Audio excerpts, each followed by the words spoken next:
ဒီမှာရှယ်အထက်ချုပ်နေတဲ့သူတွေအားလုံးအတွက်အရေးကြီးပြောစရာလေးတစ်ခုရှိတယ်ဒီဗီဒီယိုဖိုင်လေးကြည့်သွားပြပါအရေးကြီးပါတယ်ဗာလဲဆိုတော့ဒီအမကျက်ကချက်ချင်မှသူအင်စာလာပြရင်လည်းဗာလဲဆိုတော့အရင်တီရှယ်တဲ့အင်ဂျီကပေါ့နော်ရင်ကအောက်နည်းနည်းကျသွားတယ်တဲ့တိုင်းတဲ့အချိန်တုန်းကအိမ်နေရင်ဘော်လီနဲ့တိုင်းလိုက်ပြီးတော့ရင်နည်းနည်းကျသွားအဲ့ဒီပြဿနာဒီရှယ်တို့တင်တန်းနေထဲမှာလည်းပြောပါတယ်ကြုံရင်ကြုံလို့လည်းပြောဒါပေမဲ့ဒီမှာရှယ်ဗီဒီယိုလေးနဲ့တီးတန်လေးလုပ်ပေးလိုက်ပါတယ်ဒီဟာလေးကိုတွေ့တော့ပေါ့နော်ဒါလေးကိုရှယ် screenshot ရိုက်ထားအဲ့တော့မြန်မာဝတ်စုံတွေကိုချုပ်တဲ့အခါမှာကျတော့ပွဲတက်အင်ဂျီတွေကိုချုပ်မယ်ပွဲတက်သွားမယ်မင်္ဂလာဆောင်သွားမယ်အလှူသွားမယ်အဲ့လိုပွဲတက်တွေကိုချုပ်တဲ့အခါမှာကျတော့အိမ်နေရင်ဘော်လီအင်ဂျီနဲ့မတိုင်းပါနဲ့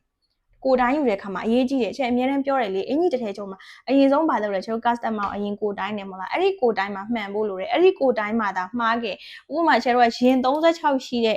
ရင်36ရှိတဲ့ customer ကို34နဲ့မှားတိုင်းမင်းအဲ့အင်ဂျီလုံးပြတ်သွားပြီချက်ပြောချင်တာဒီလားအနောက်ပိုင်းနေမှာပတ်တန်ဘလောက်ကောင်းကောင်းနီးစနစ်တွေဘလောက်မှန်မှန်ချုပ်ထားတဲ့ချုပ်ရိုးချုပ်သားဘလောက်ပဲကောင်းကောင်းကျဲတော့ပထမဆုံးစတိုင်းနဲ့ကိုတိုင်းမှာတစ်ချက်လွဲသွားတာနဲ့တလက်မလောက်လွဲသွားတာနဲ့ကျဲတော့အင်ဂျီတီပြန်ပြင်လို့မရတော့ဘူးလွဲသွားမှာဖြစ်တယ်သေးဝိုင်းကြီးလို့မရတော့ဘူးလေကြီးွားတာမှအနှဲငယ်သိရင်သိလို့ရအောင်မယ်ဟုတ်တယ်မလားเนาะအဲ့လိုပဲကျဲတော့ကိုတိုင်းကနေစပြီးစနစ်ကြဖို့လိုတယ်ဒီအမကသူကပြောချင်တာကသူချုပ်တဲ့အင်ဂျီတီသူအဲ့အင်ဂျီကိုချုပ်လိုက်တယ်ချုပ်လိုက်တဲ့အချိန်မှာ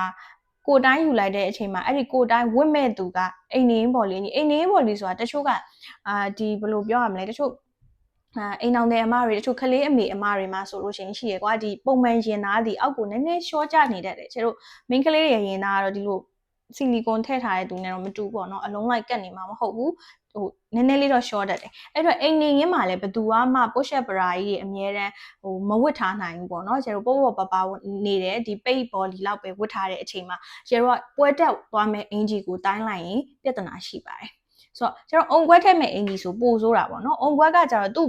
best point နဲ့သူတိကြကြပေါ့ရင်ထိမ့်မှတ်ဆိုတာချေလို့ရှိရလေရင်ထိမ့်မှတ်အတိုင်းအုံကွက်ကိုထည့်ရတယ်အဲ့ဒီရင်ထိမ့်မှတ်လေးလွဲသွားတယ်ချေတို့ရဲ့ရင်ကအတက်မဖြစ်တော့ချေတို့အုံကွက်ကအပေါ်ရောက်မယ်ပုံမှန်လူရဲ့ရင်သားအောက်ရောက်သွားမယ်အဲ့ဒီ error မျိုးတက်တာဒီပြဿနာเนาะအဲ့တော့ချေပြောချင်တာဒီအုံကွက်ထည့်မဲ့အင်ဂျီဆိုလဲတတိထားနောက်တစ်ခုကပွဲတက်သွားမဲ့အင်ဂျီတချို့ကအုံကွက်မထည့်ဘူးအုံကွက်မထည့်ဘူးချေရေးပွဲတက်သွားမှာเนาะပွဲတက်သွားမှာမင်္ဂလာဆောင်သွားမယ်အလှူသွားမယ်အဲ့လိုအင်ဂျီမျိုးကိုချုပ်တော့မယ်ဆိုလို့ရှိရင်လေဝိမဲ့ customer ကိုတခါလေးပြောပါအဲ့ဒီပွဲသွားတက်မဲ့နေ့မှာဝတ်မဲ့ underwear volley engine ဝတ်လာခဲ့ပေးပါเนาะအဲ့ဒီ volley engine ဝတ်ထားတဲ့အတိုင်းနဲ့ချုပ်ပါအတိုင်းနဲ့တိုင်းပေါ့เนาะတချို့ကခုနကပြောလို့အိမ်နေရင်ဝတ်တဲ့ volley ပိတ် volley လေးဆိုတာဒီတတောင်တက်တာဒီပပလေးဝတ်ထားတာပေါ့เนาะပပလေးဝတ်ထားတဲ့အချိန်မှာရင်သားဒီအောက်လျှော်ကြနေတော့၎င်းဒီအဆင်မပြေဘူးကွာဆိုတော့သူကပွဲသွားပြီဆိုတဲ့အချိန်မှာကျတော့ဝတ်မယ်လေ push up တွေနဲ့ဝတ်ချင်လဲဝတ်မယ်အုံဒီလိုပါတာလေးတွေနဲ့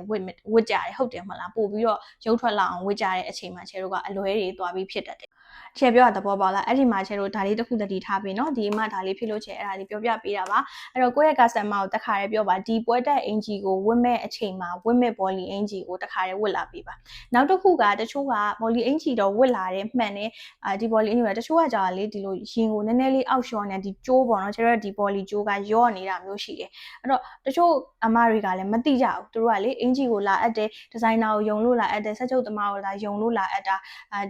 ပုံထွက်ကောင်းကောင်းလေးတာဝတ်ချင်တာတို့ဒီ volley အင်ကြီးကိုအဆင်ပြေအောင်ဝတ်တက်တာတွေမရှိကြဘူးပေါ့နော်မရှိကြအဲ့တော့ကိုတိုင်းကကြည့်ပေးရမှာကိုတိုင်းမတိုင်းခင်ပေကျိုးနဲ့လူကိုပတ်ပြီးမတိုင်းခင်မှာသူဝတ်ထားတဲ့ volley အင်ကြီးဒီကျိုးရော့နေသလားအောက်ကိုကျနေသလားသူ့ရဲ့ခန္ဓာကိုယ်ပတ်ချလဲလှည့်ကြည့်ပတ်ချလဲလှည့်ကြည့်ကျိုးကရော့နေဆိုရင်ကိုကနည်းနည်းလေးကျိုးကိုဆွဲပြီးတင်ပေးသူ့ရဲ့ရင်ဒီရင်နေရာမှာရှိရမယ်နော်ရင်ဒီရင်နေရာမှာရှိရမယ်နောက်တစ်ခုတချို့ကကြတော့ဂျိတ်စကတ်ဝတ်မှာဂျိတ်စကတ်ဝတ်မှာကိုသူလာပြီးတော့တိုင်တဲ့အချိန်မှာကျတို့ကထမိန်ဝတ်လာတယ်ထမိန်ကိုမှတချို့ထမိန်ဆိုရင်ဂျိတ်စကတ်နဲ့တော့မကြည့်ဘူးကွာထမိန်ဆိုတော့ကျတော့အနည်းဆုံးအပေါ်မှာ2လက်မ3လက်မလောက်တော့ခောက်ပြီးဝတ်တယ်တချို့အမတွေဆိုလို့ရှိရင်ဒီလိုပဲထမိန်ကိုဆွဲပတ်ထားတာသိလားဆွဲပတ်ထားတော့ဒီမှာရော့တိရော်ရဲ့ဒီခါးတွေဘိုက်တွေမှာရော့တိရော်ရဲ့ဖြစ်နေတာမျိုးရှိတယ်အဲ့ချိန်မှာကျတော့ခါးကိုကောင်းကောင်းတိုင်းယူလို့မရခြေကုန်းကပြောလို့ပဲပေချိုးမှာ1လက်မလောက်กว่าတာနဲ့ပုံထွက်လာမဲ့အင်ဂျီဒီ1လက်မလောက်กว่าမှာဂျိတ်စကတ်ဆိုပိုဆိုးတယ်ပူထွက်တာတွေเนาะဂျိတ်ချိတ်လိုက်တဲ့အခါမှာဂျိတ်စကတ်ကခါးဟနေတဲ့ပြဿနာတွေဆိုတာတချို့ကပြောတယ်ဂျိတ်စကတ်ကခါးဟနေတယ်ဆိုလို့ရှိရင်ချုပ်တဲ့နီးရမမှန်တာလားတချို့ချုပ်လိုက်တာပဲအရင်တယောက်2ယောက်တုန်းကတော့အဆင်ပြေတယ်ဒီတယောက်မှအဆင်မပြေတာဆိုအဲ့လို error တွေရှိတတ်တယ်သိလားတချို့ကထမိန်ကိုဒီလိုပဲပတ်ဝစ်လိုက်တာပတ်ဝစ်လိုက်ထားတဲ့အချိန်မှာသူ့ရဲ့ခါကိုချေတို့အတိအကျတိုင်းတဲ့ခါမှာမရတော့ဘူးအဲ့ချိန်မှာ1လက်မ4စိတ်6စိတ်ဒီလိုလွဲသွားလို့ရှိရင်ချေတို့ထွက်လာမဲ့ဂျိတ်စကတ်မှာလည်းလွဲနေပြီ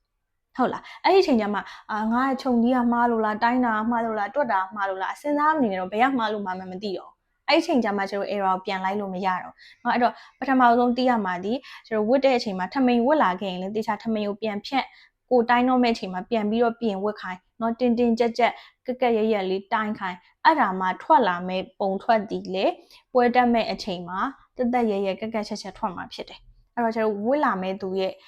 အဝတ်အစားအနေပုံစံကလည်းကျွန်တော်တိုင်းတဲ့နေရာမှာကွာဝါနိုင်တယ်เนาะကျွန်တော်ပွဲတက်အင်ဂျီချုပ်တဲ့ခါမှာတလက်မ6စိတ်4စိတ်အဲ့လောက်တောင်လွဲမခံနိုင်ဘူးပေါ့เนาะလွဲလိုက်တာနဲ့ကျွန်တော်အင်ဂျီဒီပုံမကြတဲ့အင်ဂျီဖြစ်သွားတယ်ခုနကပြောသလိုပဲဘလောက်ပဲကိုယ့်ရဲ့ pattern ကောင်းကောင်းကိုကဘလောက်ပဲတော်တဲ့ဒီဇိုင်နာတစ်ယောက်ဖြစ်ဖြစ်ဘလောက်ပဲအသက်ရဆုံးချုပ်ထားအင်ဂျီဒီနည်းနည်းလောက်လွဲသွားတာနဲ့ပြန်ပြင်လို့မရဖြစ်တော့နော်ပွဲတက်အင်ဂျီဆိုပို့ဆိုရဲပြန်မြင်မှုအရင်ခက်ပါတယ်။အဲ့ဒါလေးသတိထားဖို့ချိန်လာပြောပေးတာဖြစ်ပါတယ်။အကုန်လုံးအတွက်အသုံးဝင်မဲ့ထင်ပါတယ်။ဒါလေးတစ်ချက်သတိထားပေးပါရှင်။ကျေးဇူးတင်ပါတယ်ဒီချန်တွေဥပါ။